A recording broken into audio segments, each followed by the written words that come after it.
Hello and welcome to Wife Coach TV podcast, where we offer Christian marriage advice to wives 40 and over without all the drama. And tonight we are on part 2. We are talking with 𝗪𝗂𝗪.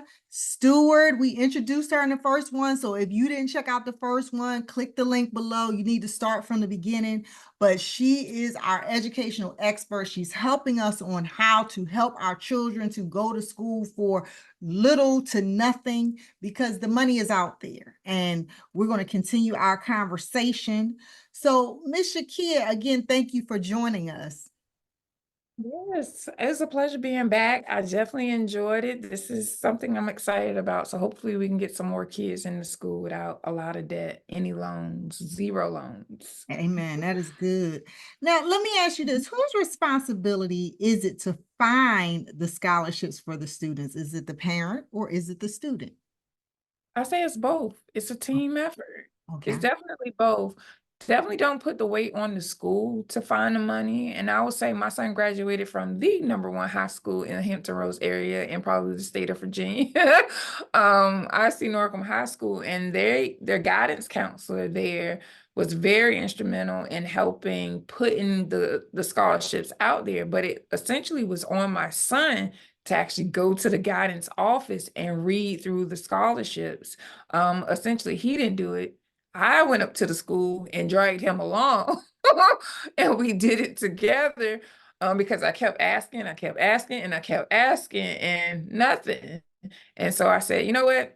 I got to do this myself, because if the goal is to get him out of school with no debt, I can't just leave him to his own devices and say, well, it's on you.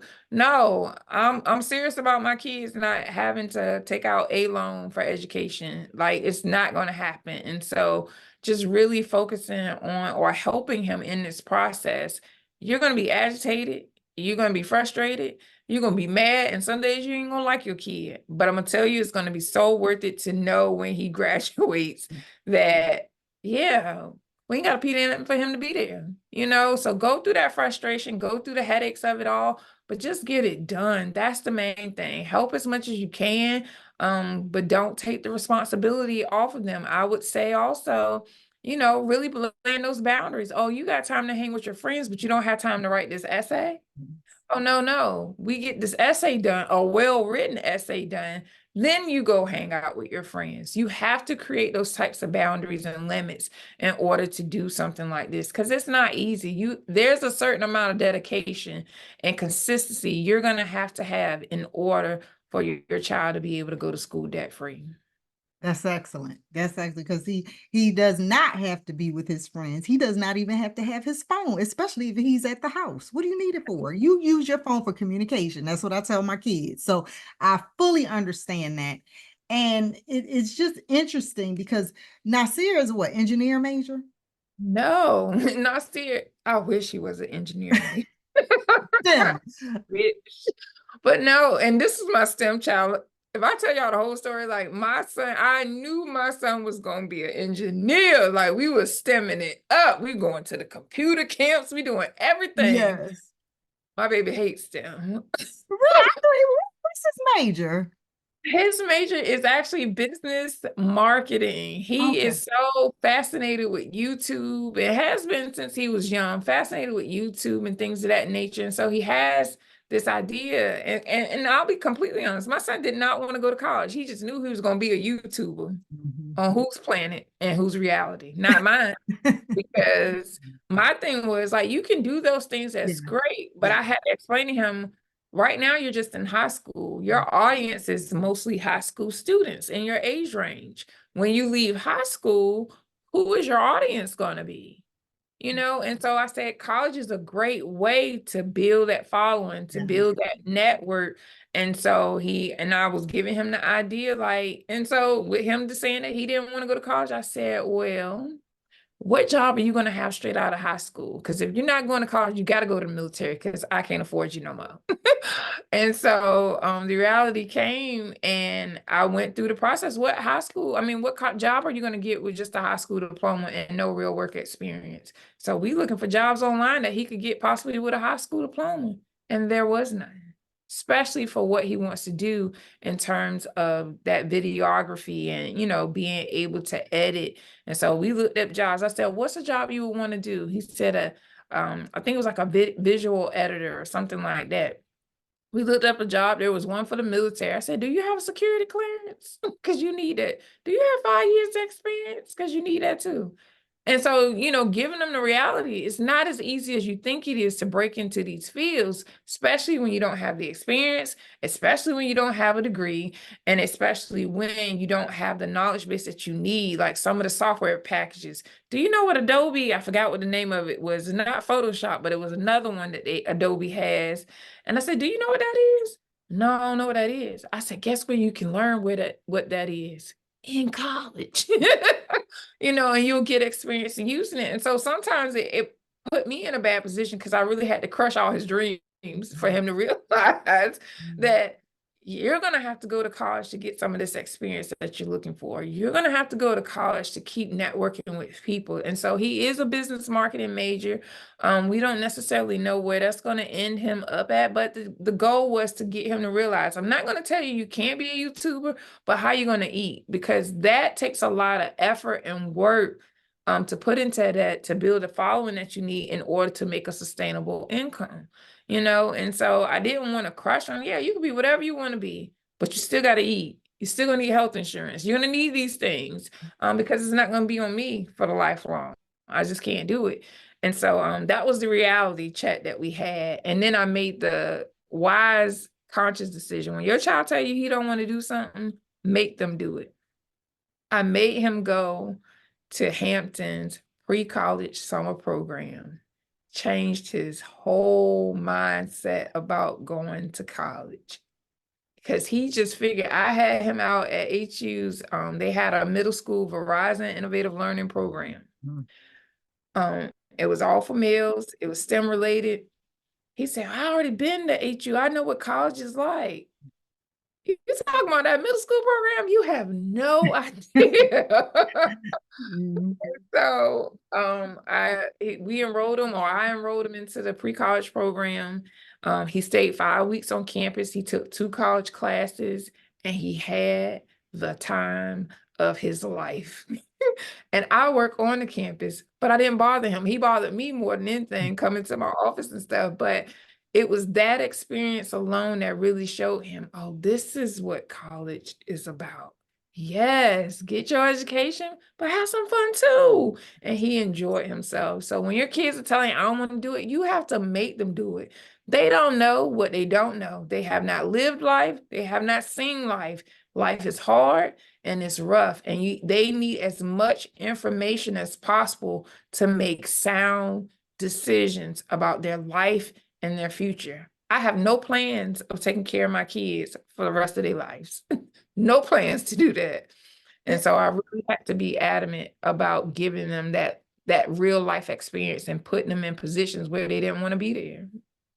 And there's a certain level of maturity that comes from being in college, of discipline that you develop versus just being at home with mommy and daddy.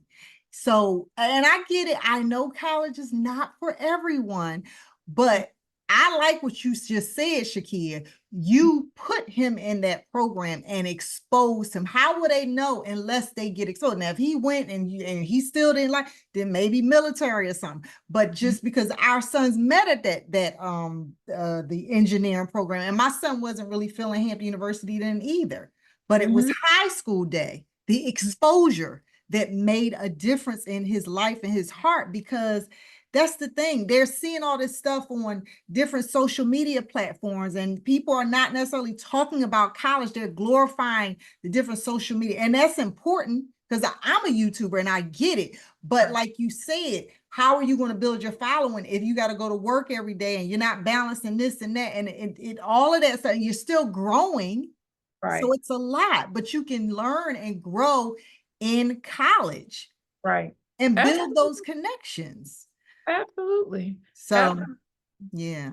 Yeah, but I think that's the frustrating part for me when I hear kids make the decisions about, you know, what they're not going to do and what they will do. I think parents have, and this is a whole nother conversation, I know, but, you know, we've allowed our kids, yes, we want them to make sound decisions or learn how to make decisions, but sometimes they need some forced guidance as well because they don't know what they don't know because they have not experienced it. You may not have experienced it, but if we give them the exposure, if we give them the opportunity to see what something is truly is, and after they finish with it and they say, yeah, I still don't want to do this, perfectly fine, because now they've had the experience to say, this is why I don't like this particular activity field, exposure experience, whatever it was, just giving our kids the opportunity to really see and getting them engaged and involved in something that may take them out their comfort zone, to be quite honest. And that's a good thing. That's a good parent. I mean, we can't just leave them up to their own devices at 17. But we didn't know what we were doing at 17. Come on. At 12, like I'm listening in the middle school. So, oh, I didn't want to come, so my mom didn't make me come. And then I go talk to the mama. So you didn't make them come? But why? Like you want them to go to college, and this is something that's going to benefit them. And so when I see parents that really pull back from that pressure of being a parent, and no, you don't want to make your kid angry, but sometimes I tell parents all the time, I said, just leave them here. They're going to be fine. I promise you, they're going to find a friend. It's going to be great. I done had parents argue me down. We're trying to get on a bus to go out of town. I want her to sit beside so-and-so. She's going to be fine. I promise you. She's going to be fine. Child ends up having the time of their life or what have you. And one of the parents, he said, I'm so sorry. It was too early in the morning and you told me that. Yes, it was too early in the morning for you to be arguing with me. I said, I do this. Let me do this for you. And it really opened the child up to the whole experience. And so that's just really what it is. Excellent. Yeah, when I drop my kid off with 𝗪𝗂, I'm done. I mean, I move on and let her handle her business. And again, it goes back to, like we said in the previous session, find a 𝗪𝗂 or someone else similar to her that will work with your child and make sure that they can get the very best experience. Now, of course, you have to put in some work too. You have to advocate for your child, but find these people. It's so important to build relationships with the right people, and they will expose your child, take your child to where I feel to take it on a deeper level where God wants them to be. That's but right. if you don't expose them to it, you won't even know that it was available or that was even an option for your child. And if you don't send them to college or some kind of something, they coming back. They coming back and they're gonna have more, they're gonna put more on you because it's not little cars no more. It's gonna be sneakers and bigger stuff. Are you okay with that? Are you okay with them coming back to your house with no education, asking you for money? Right. Just a thought. So great. Now, what'd you say, 𝗪𝗂? Preach. So it's just, what do you want? So let me ask you this. Are there specific resources or websites you recommend for finding that are lesser known, but still valuable? In terms of like money, is that what you're talking about? Yeah. Scholarships? Oh, wow. So I'll say this first. Don't ever pay anyone a database of scholarships. That's going to be my number one, because you'll have people say, we can help your child and you have to pay this fee and they're going to give you this service, but none of that is guaranteed.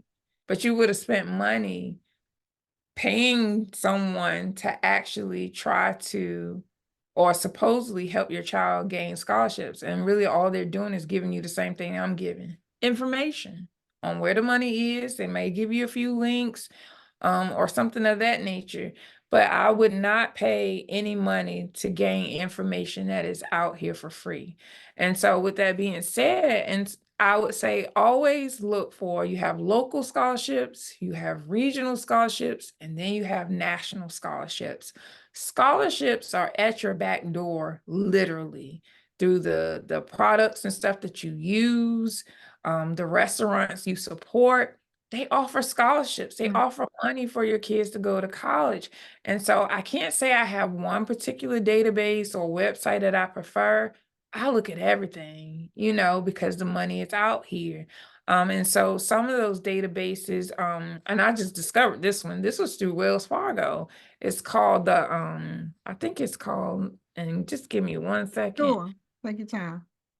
I apologize. No, that's fine. And as you're doing that, again, there's a PDF that we will be supplying you with, and they will have a lot of these different scholarships available. Just click the link and you can go ahead and start. And while you're doing it, when would you recommend they start the actual process? Would sophomore year be good? Freshman, when do you recommend? What I think as far as research, you can start at any given time. There is nothing wrong with researching scholarships whatsoever. And so I would say the research portion started early. The earlier the better, especially if you have a child that's really set and they know what school they want to go to, what major they want to major in. You can actually start finding those dollars now. And so what I would say is start if 10th grade year is it, start looking at those scholarships, know when the application dates typically open up so you'll know when to apply, know what type of essay that they're looking for, because they typically don't change it up a whole lot in terms of what they're asking for the application process. Start working on recommendation letters. Those types of things are easy things that you can get done to help your child win the scholarship. And so I would say the earlier the better. And just be cognizant of due dates. What I will say about scholarships too is never turn in a scholarship the night that the scholarship is due. Make sure if you have that information 2 months out, get it done within a week or two. If it's a lot that the scholarship is asking for, get it done within a week or two, pace yourself, and submit it before the due date is done. I've had so many reviewers of scholarships say, if I get a scholarship letter at midnight, the night that is due, I typically don't even read it. And so you've already canceled yourself out just by not being diligent enough to get it in before the due date. Mm. The other known fact is that a lot of kids are not applying for scholarships because of the work. And so what if your child is the only child that applies for the scholarship? Guess what happens? You win. And so I would just say put a quality package together when you're applying for scholarships, meaning that the essay is well thought out, it's well written. You've had a teacher or someone, your student has had a teacher or someone review it, edit it, but still keeping their voice. And that's extremely important, that the student's voice is really heard. When I edit essays for my TRIO participants, I make sure that the voice of the letter is still theirs. But I go in and I check grammatical errors, I check, verbiage, spelling, whatever it could be, but I maintain that the voice of that letter remains the same. And then if there are areas that I feel like they could dig a little bit deeper, I tell them, what if you added this statement in? Would this be true? And they're like, oh yeah, I think you should add that. Like that should be another paragraph that you really discuss this aspect. And so I believe that has helped a lot of our scholarship winners who go on to win like these local, regional, and national scholarships because it sets them apart. And so, yeah, so as far as scholarships and things of that nature, just really, really start as early as possible, write your essays as early as possible. There's typically about 3 major essays that most scholarships or colleges are asked for: something that you've overcome, something that maybe why do you want to attend that particular institution? And there may be another topic, a challenge you may have faced, in terms of life or what have you. And I tell people, bleed on the paper. Go ahead, because they want to know who you are. They want to know what you're made of and how resilient you are in terms of finishing this goal that you have. But not to digress too much further, the name of the website that I just found from Wells Fargo is called Tuition Funding Sources. And so it is a free database that has scholarships within. I have not checked like what scholarships they had, because it does require you to create, like an account or something, but it's totally free. So that's what I'm saying. Don't ever go spending money when there's websites, when there's businesses that you can check into that actually offer money or scholarships for kids' education. Okay. Excellent. Thank you for sharing that. And just to be a little more specific, if someone is watching this and they're in the Hampton Roads, Virginia area, how could they get in touch with you? Oh, look, so what's the easiest way? I would say, because I'm focused on my trio students, don't call Hampton University looking for me. Don't do that. You can email me at my business email, which is Kia, and that's KEYA at 𝗬𝗏𝗄𝑠peaks.com, and that's just KEYASPEAKS.com. So you can email me at that email address if you have questions.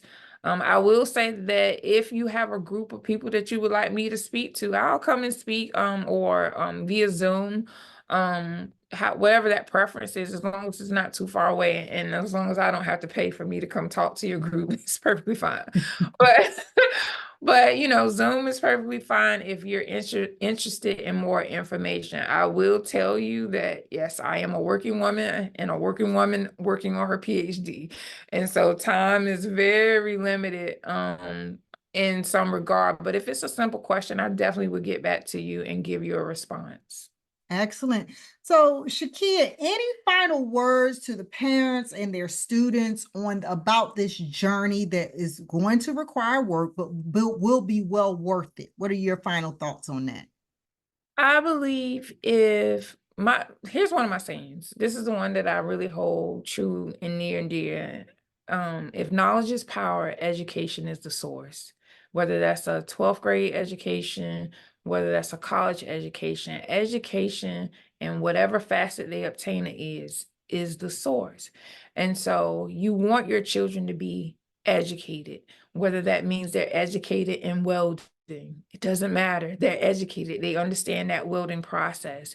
And so if they have that knowledge and if they have that understanding, they'll never be broke a day in their life because they have something that's unique to them that they can use to fund their life and what it is that they have to do.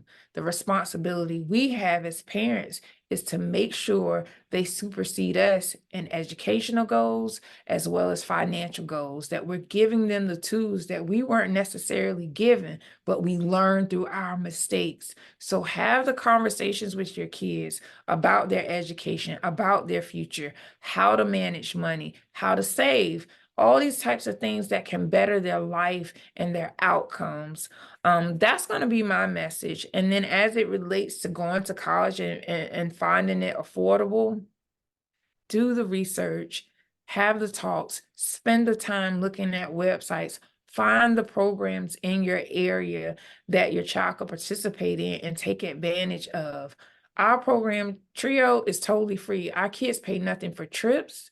When we go out of town, the hotel, everything is covered at 100%. The only thing they have to do is pack a bag and show up before that bus leave.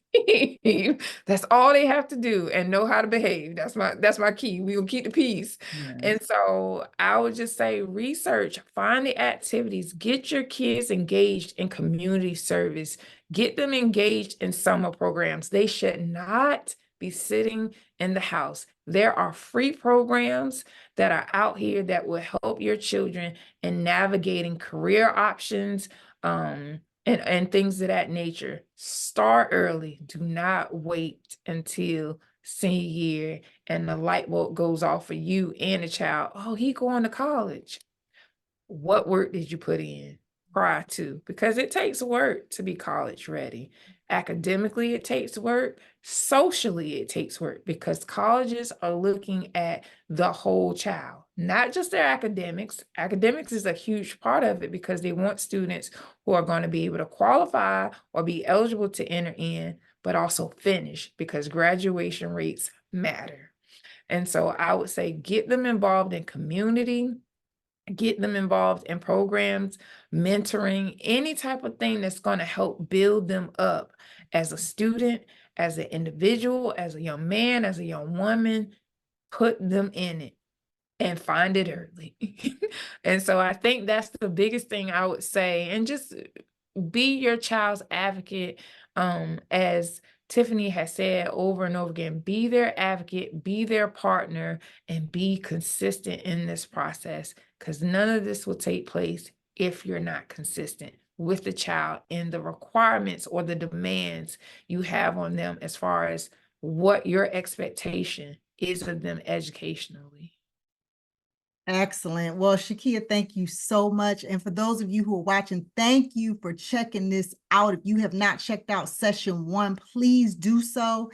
And again, if you enjoyed this session, this podcast, I want you to like, subscribe to this channel, and hit that notification bell for more videos and podcasts just like this. I am Tiffany Godfrey, your committed wife, and this is 𝗪𝗂𝗍 Stewart. Thank you so much for joining us. See ya.